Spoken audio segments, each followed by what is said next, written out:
Hello, je pense que vous êtes en forme. Je bénis Dieu pour ce moment euh, que je considère toujours comme des moments de bénédiction, des moments un privilège que Dieu nous donne euh, sous le soleil pour pouvoir continuer à partager sa parole. Et, car nous savons que la bénédiction se trouve dans la foi en la parole de Dieu. Alors aujourd'hui, je vais vous partager quelque chose de spécial. Donc j'étais assis dans mon bureau et puis j'étais en train de méditer. Alors une pensée m'est venue à l'esprit d'aller chercher dans ma bibliothèque, dans mon bureau, l'ensemble des livres que je possède. Et puis j'ai été conduit à tirer parmi mes livres un livre que je possède depuis 1993. Donc quand j'étais à l'école missionnaire en France en 1993, Dieu m'a fait grâce de pouvoir être en contact avec beaucoup d'auteurs de livres de différentes disciplines. Alors, à la fin de mes études, lorsque il restait un mois avant que je rentre au pays en 1993, alors, comme depuis ma tendre jeunesse, j'avais un esprit livresque, ça veut dire que mon monde à moi, c'était les livres. Bien sûr, à notre époque, lorsque j'étais encore jeune, nous n'avons pas un grand éventail de... Il n'y avait pas beaucoup de livres, mais chaque livre qui nous tombait sous la main, alors on l'a dévoré, littéralement. Donc l'esprit de lecture, je le possède depuis ma jeunesse. Alors, à la fin des études en France, je suis rentré avec, au lieu d'amener beaucoup de cadeaux pour les uns les autres qui étaient restés au pays, euh, pratiquement mes deux valises étaient pleines de livres, uniquement que de livres. Alors, ces livres, je les trimballe avec moi, ça veut dire depuis le Burundi, et quand nous sommes rentrés au Rwanda, je veille toujours à ce que ces livres soient toujours avec moi. Donc, voilà, j'étais dans mon bureau et puis une pensée m'est venue à l'esprit d'aller chercher dans mes livres quelque chose à lire. Alors, j'ai été conduit à relire un livre qui fait partie de ma bibliothèque, le livre que je possède, comme je l'ai dit, depuis 1993. Ce livre qui est intitulé Chaque chose en son temps. Donc, c'est un livre très important de Bob Ricker et Ron. Donc, ce sont deux co-auteurs. Donc, ils ont écrit ensemble, ils ont travaillé ensemble sur ce livre. Et ce livre parle des réflexions sur le livre de l'Ecclésiaste. Vous savez, dans les livres qui sont dans ta Bible, il y a un livre qui s'appelle Ecclésiaste. Donc, le livre d'Ecclésiaste, c'est un livre pour beaucoup qui n'est pas facile à comprendre.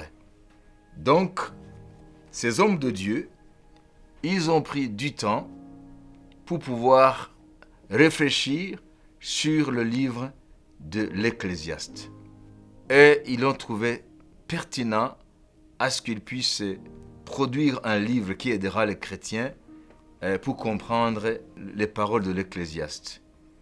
Et j'en conviens que c'est vraiment difficile pour beaucoup, la compréhension de ce livre. Il faut qu'il y ait quelqu'un pour les aider. Alors, pourquoi ce livre? c'est parce que je trouve très important de pouvoir vous partager quelques éléments de ce livre, parce que le temps ne me permet pas que je puisse développer tout ce qui est, vous partager tout ce qui est écrit dans ce livre de Bob et Ron. Alors, la première version qui était en anglais, apparu en 1983. Donc ce livre a été produit en 1983. Vous voyez, ça fait plusieurs années. Alors, je vais vous donner juste quelques paroles du chapitre 2 de ce livre, parce que je trouve ça très très important. Alors, qu'est-ce qu'ils écrivent, ces deux co-auteurs? Ils écrivent ceci. Pourquoi ma vie me semble-t-elle si futile, donc inutile? Donc, ils parlent maintenant du passage de l'Ecclésiaste au chapitre 1er, depuis le verset 1er jusqu'au verset 11. Alors, ils écrivent ceci. Ecclésiaste était un homme brillant. Ceux qui le connaissaient bien et ceux qui ne le connaissaient pas de réputation disaient qu'il n'était pas seulement intelligent, il savait utiliser ce qu'il savait. C'était un sage.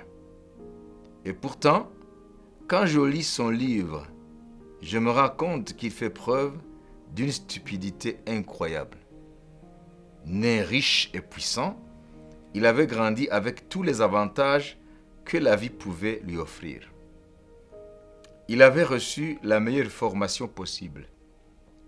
Aimé de son père, le roi David, il a été choisi pour lui succéder. Comprenez que c'est Salomon.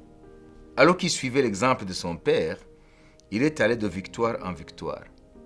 Il a remporté des succès encore plus remarquables que son père, mais en peu de temps, il a suivi une route assez familière. Il est tombé amoureux d'une femme, puis d'une autre, puis de beaucoup à la fois. Il n'a pas tardé à abandonner les principes qui avaient permis à son père et à lui d'étendre leur territoire. Il est devenu dur et arbitraire dans ses décisions.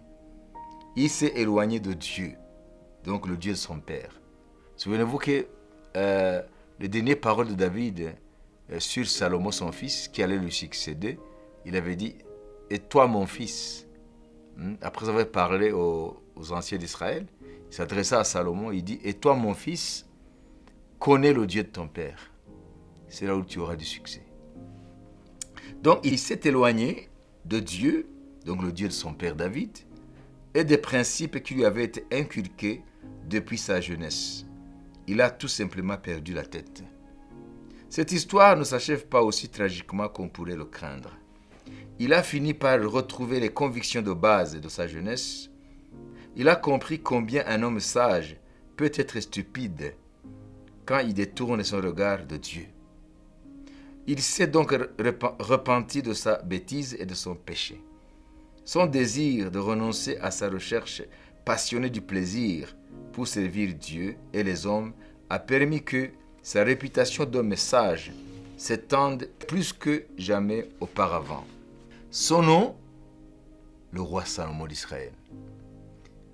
Je pense que c'est presque au seuil de la mort, c'est-à-dire lorsqu'il est arrivé au dernier moment de sa vie, peut-être pendant un moment de réflexion sur la folie de ses jeunes années, qu'il a décidé d'appliquer la sagesse et l'intelligence que Dieu lui avait donnée pour nous montrer ce qu'était vraiment la vie et comment mieux en éviter les écueils. Mais attention, il ne s'agit pas ici de la vie telle que les manipulateurs et les fabricants de rêves veulent nous la peindre, ni de celle que les exploiteurs et les profiteurs voudraient nous présenter, ni de celle que nous offrent ceux qui n'ont pas intérêt à ce que nous ayons des idées claires. Vous voyez, aujourd'hui, c'est très pertinent avec Internet. Il y a beaucoup de gens qui trafiquent de l'ignorance des gens pour leur vendre des chimères, des utopies.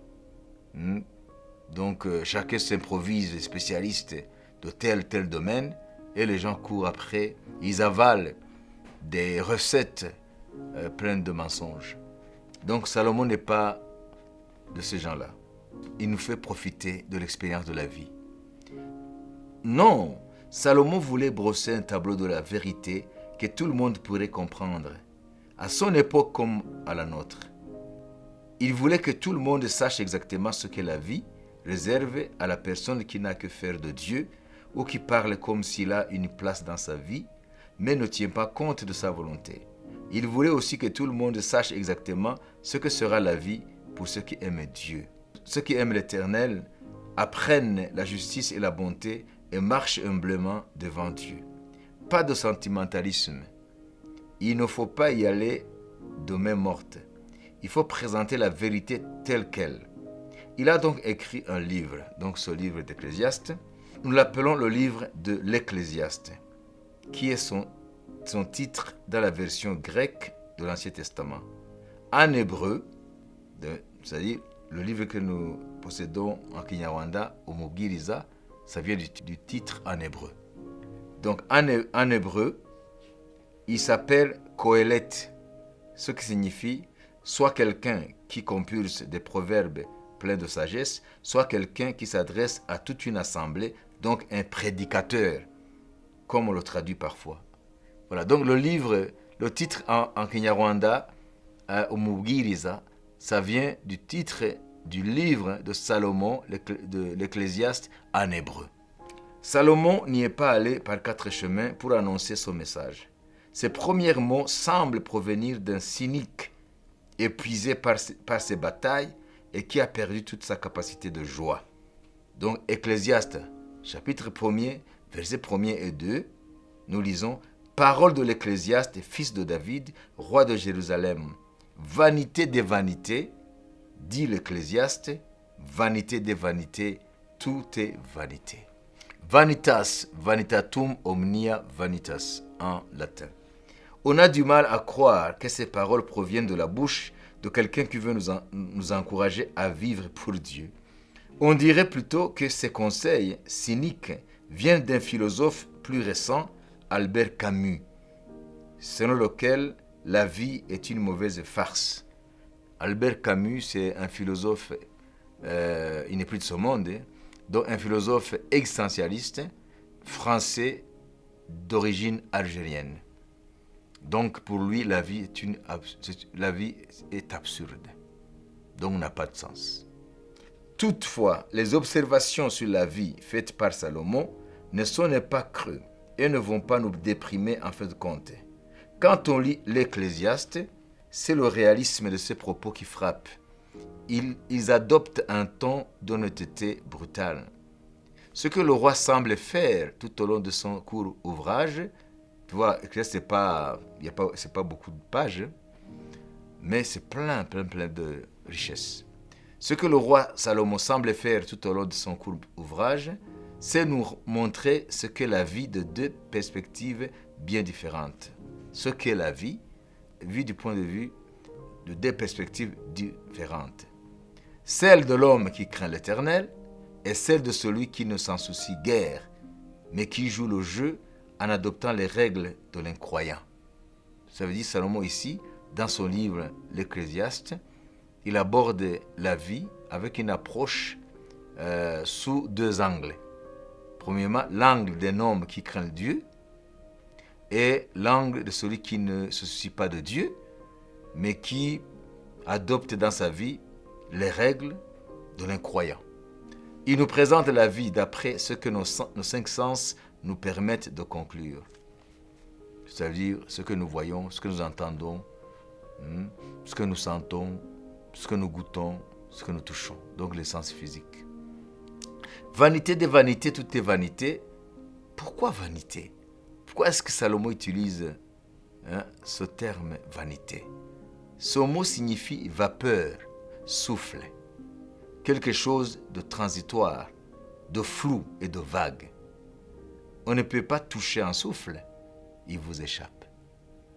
Si vous ne croyez qu'en ce que vous pouvez voir, toucher, éprouver, si la seule chose que vous pouvez prouver à propos de la vie, c'est qu'elle est là, maintenant, et qu'elle disparaît un jour, alors tout est vapeur et souffle. Jusqu'ici, Salomon a seulement exposé sa thèse. Tandis que nous poursuivons notre lecture, nous voyons qu'il va jusqu'au bout de son raisonnement. Il aborde 4 aspects de la vie: le travail, la nature, nos 5 sens, l'histoire, pour voir ce qu'il pourrait nous enseigner sur le sens de la vie. Donc vous voyez, dans ce chapitre, l'auteur continue, nous voyons que ces hommes de Dieu, ces co-auteurs de ce livre, chaque chose a son temps, en anglais, parce que la première version était en anglais. Le titre, c'est « A Time for Every Purpose ». Donc, pourquoi est-ce que ce livre, je vous dis que je le possède depuis 1993, ou en français belge 1993, c'est très important. J'y suis revenu maintes fois pour relire ce livre, essayer de réfléchir, parce qu'ils ont eu le temps de travailler sur le livre de l'Ecclésiaste. Alors, ce qui est important dans ce livre, c'est que, d'abord, j'aimerais souligner que il y a une certaine religion qui utilise les paroles du livre de l'Ecclésiaste pour étayer leur doctrine, appuyer leur doctrine, en disant que après la mort, il n'y a plus de souvenirs, il n'y a plus rien qui reste. Je pense que quelques-uns parmi ceux qui me suivent ou qui me suivront peuvent comprendre de quelle religion il s'agit. Donc, ils enseignent que il n'y a pas d'esprit, l'âme ne survit pas à notre mort. Que là, dans le sujet de mort, tout est foutu, tout est fini. Alors, ils prennent quelques versets de l'Ecclésiaste sans comprendre tout le contenu du livre. Pour comprendre l'idée d'un auteur, il faut le lire du début à la fin. Donc, Ecclésiaste a abordé d'abord la vie sous l'angle des matérialistes, un atomiste, quelqu'un qui ne croit pas à la métaphysique, qui ne croit pas à l'au-delà, qui ne croit pas à ce qui est invisible, qui ne croit pas en un mot, en Dieu. Mais, souvenez-vous, Ecclésiaste a utilisé tout le temps de sa vie pour explorer ce que la vie pourrait être pour quelqu'un qui n'a pas d'autre espérance que cette vie terrestre. Mais souvenez-vous que Ecclésiaste a connu Dieu depuis son enfance, parce qu'il a grandi dans une vie remplie de témoignages puissants de Dieu. Il est fils de David, l'homme selon le cœur de Dieu. Donc il connaissait Dieu. Mais en un certain moment de sa vie, il est passé par la folie de la vie. Peut-être que Dieu l'a permis afin qu'il puisse nous laisser cette richesse pour nous conseiller, afin que nous ne soyons pas tentés d'aller expérimenter tout cela et par après y sortir avec un goût amer de la vie. Donc, Ecclésiaste a abordé la vie pour un homme qui ne connaît pas Dieu, qui ne vit que par ses sens physiques, et l'homme qui vit sa vie avec la perspective de plaire à Dieu. Ça veut dire faire la volonté de Dieu. Alors, qu'est-ce qui m'intéresse ici pour vous?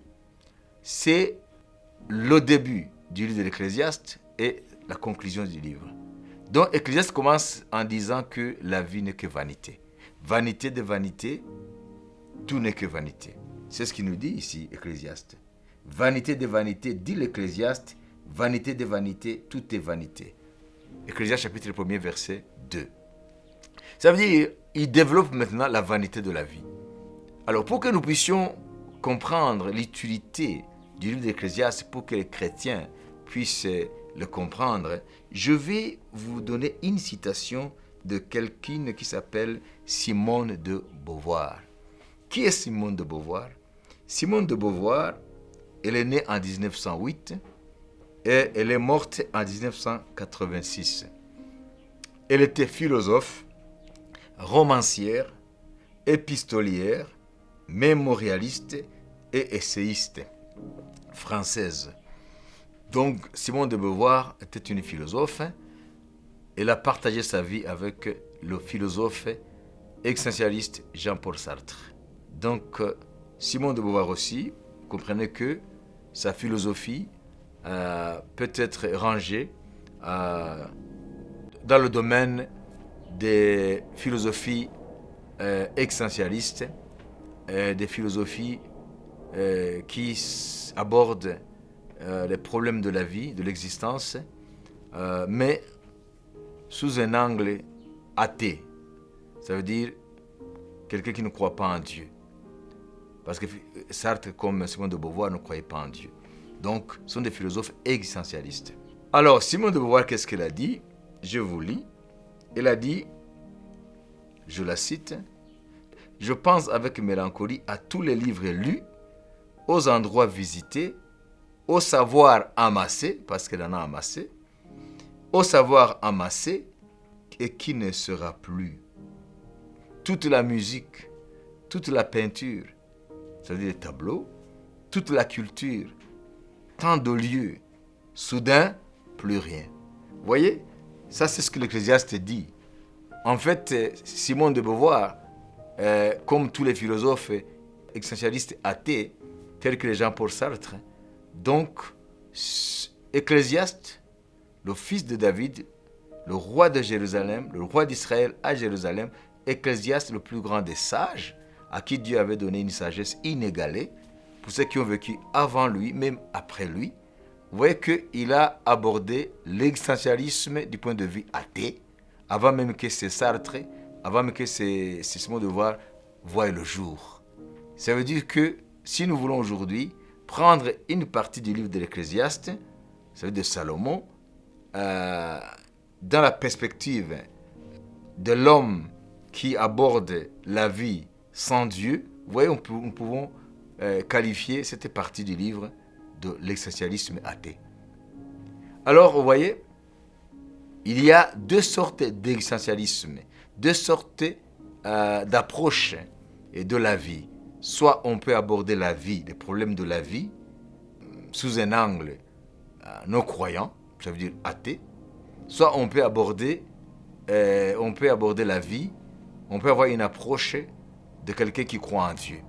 Alors là, on peut dégager deux sortes d'existentialisme, existentialisme athée et existentialisme croyant. Donc Salomon, alors, il a traité de ce sujet avant même la naissance de ces philosophies-là. Donc Salomon, qu'est-ce qu'il a dit? Il a dit que la vie, si on ne croit pas en Dieu, si on ne croit pas à l'au-delà, si on ne croit pas au jugement dernier, alors la vie, in fine, à la fin, quels que soient les objectifs atteints, quelles que soient les réussites, les gloires, tout ce qu'on a pu réaliser dans la vie, puisque la mort viendra un jour et que tu ne partiras avec rien, donc la vie est absurde. La vie n'a pas de sens. Un jour, tu seras obligé de quitter les personnes aimées, tu seras obligé de quitter tes biens pour lesquels tu as travaillé toute ta vie, tu as bossé, tu vas les laisser. Les personnes que tu as aimées, les personnes qui t'ont aimé, vous savez, tout ce que tu as accumulé dans la vie, tu vas le laisser un jour. Alors, puisque tu ne crois pas en l'au-delà, puisque pour toi la vie s'arrête à la tombe, à ta mort, ça veut dire que à la fin, c'est absurde. Donc, pourquoi Salomon dit vanité de vanité, dit l'Ecclésiaste, tout est vanité et poursuite du vent. Donc, la vie, vue sous l'angle de quelqu'un qui ne croit pas en Dieu, la vie, ce n'est qu'un souffle qui vient et qui s'en va. Mais ce qui nous intéresse ici maintenant, c'est comment Salomon a abordé la vie sous un angle croyant, quelqu'un qui croit en Dieu. Alors ça, nous le trouvons dans la fin de son livre, ça veut dire la conclusion. Comment est-ce qu'il conclut ses propos?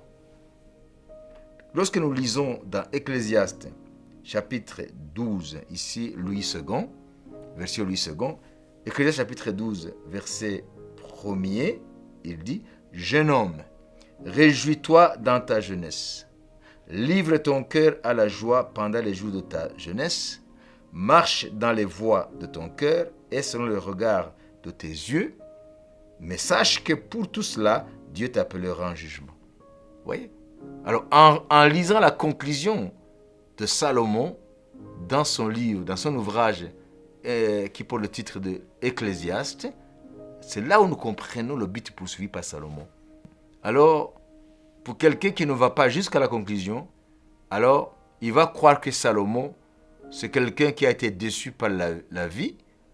Alors, il tire la conclusion qu'il faut se réjouir, il faut goûter à tous les plaisirs, il faut faire toutes les folies, parce qu'après tout, la vie n'a pas de sens.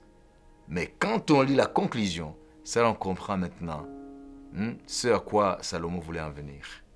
Alors, nous continuons sa conclusion, toujours chapitre 12 d'Ecclésiaste, verset 8 second. Il dit au verset 15, 12-15, Ecclésiaste 12-15, écoutons la fin du discours. Crains Dieu et observez ses commandements. C'est là ce que doit faire tout homme. Car Dieu, au verset 16, car Dieu amènera toute œuvre en jugement au sujet de tout ce qui est caché, soit bien, soit mal.